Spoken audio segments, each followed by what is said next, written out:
isn't it? Our Amsterdam. What a city. Maybe you were born and raised here. Maybe you just moved in. Or maybe you're just passing through. What matters is you're here right now at the Westergasterrein, right in the heart of our city's story. A story already 750 years in the making. All those Amsterdammers who've made the city what it is today. By building and rebuilding, by protesting and innovating, by daring to dream and staying ever curious. Curiosity must have been what drove them, those first Amsterdammers, because 1,000 years ago, this place wasn't exactly appealing. We're talking wet, cold, swampy. If it had been anyone else, they might have kept looking. But those original Amsterdammers saw opportunity. On the marshy banks of the Amstel River, they built simple houses of wood, clay, and straw. And in the middle of the river, they built a dam. Yep, a dam. The Amstel Dam. You getting it? That's how the city got its name. Paper, by the way. With this document, Floris V, the Count of Holland, established that Amsterdammers would be exempt from certain tolls in his county.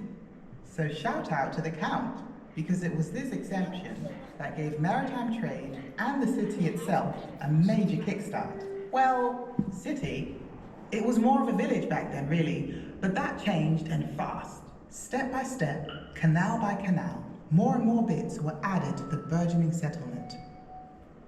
Before long, the little fishing village had become a centre of commerce with a rapidly growing port intertwined with the city.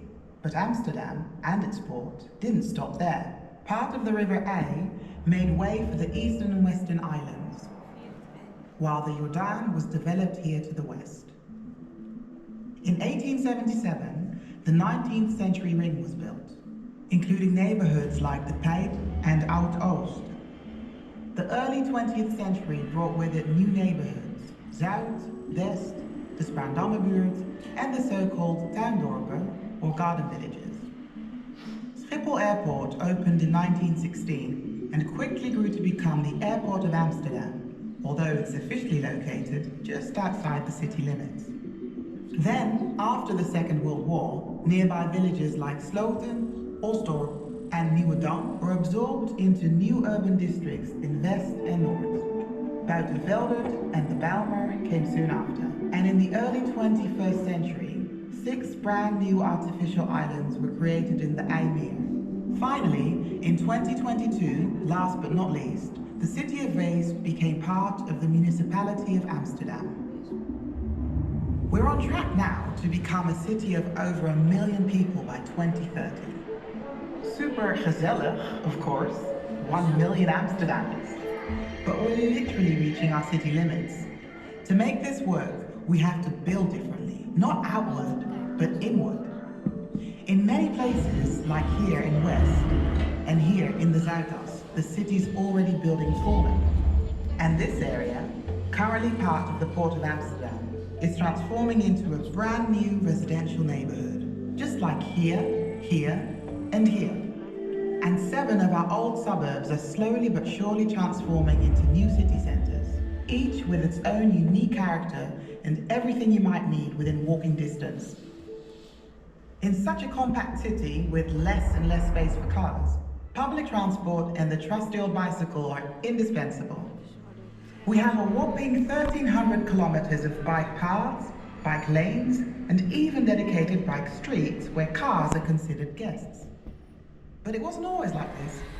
In the 1960s and 70s, bike lanes were scarce, cars were everywhere, and speeding was far too common. Fatal accidents involving cyclists surged, with 114 deaths in 1970 alone. This had to change, and Amsterdammers took action. We occupied the Museumplein, laying our bikes down in the road to demand safer streets for cyclists. And it worked. Amsterdam became a true cycling city, as it remains to this day. And hey, for when a bike won't do, we've got 5 metro lines, 15 tram lines, 33 bus lines, and let's not forget our 7 ferry routes. Every day, around 50,000 cyclists use the ferries to cross the A, but soon they'll be able to ride right over the new Oostbrug to reach Noord, one of our gateways to nature. Although you don't need to leave town for that anymore. Amsterdam is one of Europe's greenest cities. Excuse the brag, but it's true. We even have more trees than people. This wasn't always the case though. In fact, a few centuries ago, urban green spaces were rare, and if you lived in the city centre, you'd have a tough time getting in touch with nature. That changed with the creation of city parks like the Park, which started as an initiative by wealthy residents in the 19th century. Peaceful, isn't it? Today, environmentally conscious Amsterdammers are making their surroundings greener too. We're installing green roofs and vertical gardens, and entire neighbourhoods are being redesigned to better handle the effects of climate change. Amsterdam is a super diverse city. Just walk around and you'll see it. Churches and mosques, temples and synagogues, countless languages and dialects, and amazing cuisine from all across the world. This diversity has a long history. People have come here from all over the world for centuries, seeking refuge from war and persecution, for work, for love, and for a better life in a prosperous city. But it's that very same prosperity that was built for a large part in the 17th century on colonial trade, exploitation, oppression, and slavery. The fact that Amsterdam played an active role in the history of slavery went ignored for a very long time. But years of struggle and activism, especially from Amsterdam's Surinamese and Antillean communities, brought change. In 2021, on Ketty Kotti, the day we celebrate the abolition of slavery, Mayor Halsema officially apologized on behalf of the City Council. For many Amsterdammers whose ancestors were enslaved in former colonies, this official recognition was an important gesture, because the impact of our colonial past continues to this day in the form of racism, discrimination, and inequality, against which we must all continue to fight. The fight against injustice has been a reality for Amsterdam's Jewish community for centuries too. Jewish refugees arrived here as early as the 16th century, fleeing persecution in Southern and Eastern Europe. Here, they were free to practice their faith, which was certainly not a given back then, but still, they were not fully accepted. Nevertheless, the Jewish community made a home in the city, and over the centuries, Amsterdam grew renowned as a vibrant center of Jewish life in Western Europe. But then came the war. During the German occupation in World War II, Jewish freedoms were stripped away, and ultimately, the vast majority of Amsterdam's 80,000 Jewish citizens were deported and murdered by the Nazis, with the cooperation of the municipal government and police.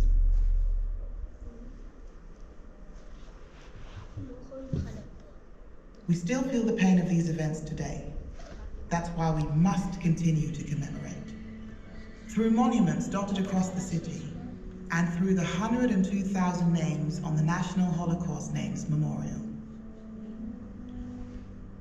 In the wake of the war and the reconstruction of the 1950s, Amsterdam played host to a surge of new social movements.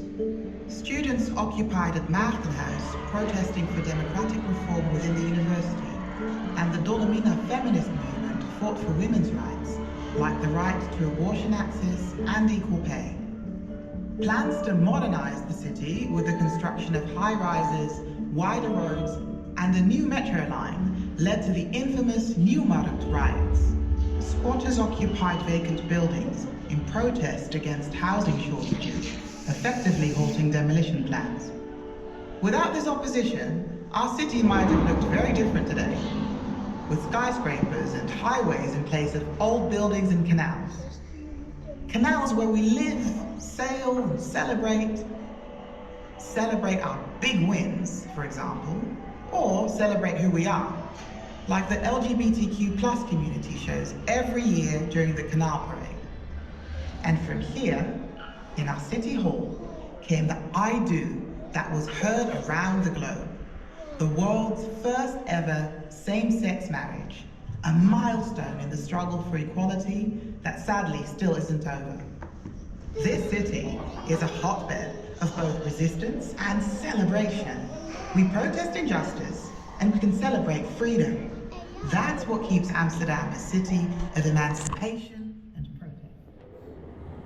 Freedom, emancipation, yes, but also contrasts. We're the wealthiest city in the Netherlands, but we're home to the country's highest number of homeless people. Affordable housing is scarce and, for a lot of people who work here, near impossible to find. In the span of barely 10 years, house prices in many parts of the city have doubled. The impacts of climate change are disparate too, hitting people on lower incomes far harder than those who can afford a well-insulated, energy-efficient home. But ultimately, of course, climate change affects us all. And if we don't do anything about it, Amsterdam could end up looking a whole lot wetter than we've grown accustomed to. These are challenges for which we need to better prepare our dikes, locks, and pumping stations. At the same time though, our summers are getting hotter and drier, making our city vulnerable to heat waves and water shortages. To keep our heads cool, literally, we need to act now. Amsterdam has to be climate-proofed. Our low and zero emission zones are a good first step, but big changes still lie ahead. The Amsterdam of the future needs energy-efficient homes and a stronger power grid. The energy transition is in full swing in the Port of Amsterdam too, where work is underway on clean energy, a circular economy, and new forms of fair and sustainable trade in food and raw materials. It's a lot of change, and change isn't always easy. But Amsterdammers aren't ones to wait. We come up with creative solutions, launch green initiatives, and organize for responsible climate policy. Creative problem solving has been a part of our city's history from the very beginning. Innovations like boulders and the use of wooden piling helped early Amsterdammers to build on swampy ground and even over bodies of water like the Slotermeer, Watergraafsmeer, and Bijlmermeer. This is a city that has always attracted scientists, artists, and creative thinkers. The visionaries of the past can be found in statues and street names, while many of today's great minds can be found in our booming creative sector, where 1 in 5 Amsterdammers is employed, from dance to design, and from film to music and fashion. Amsterdam is a hub for the knowledge economy too. Innovation districts have sprung up in 8 areas across the city, such as here on the Zuidas, in the Science Park to the east, and at the Marineterrein. Places where businesses, educational institutions, and creative startups share ideas to push progress on everything from artificial intelligence to new medicines.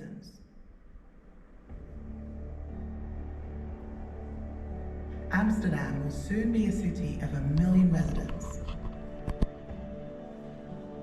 We face different challenges than the Amsterdammers before us, and our solutions will determine what the city looks like for generations to come.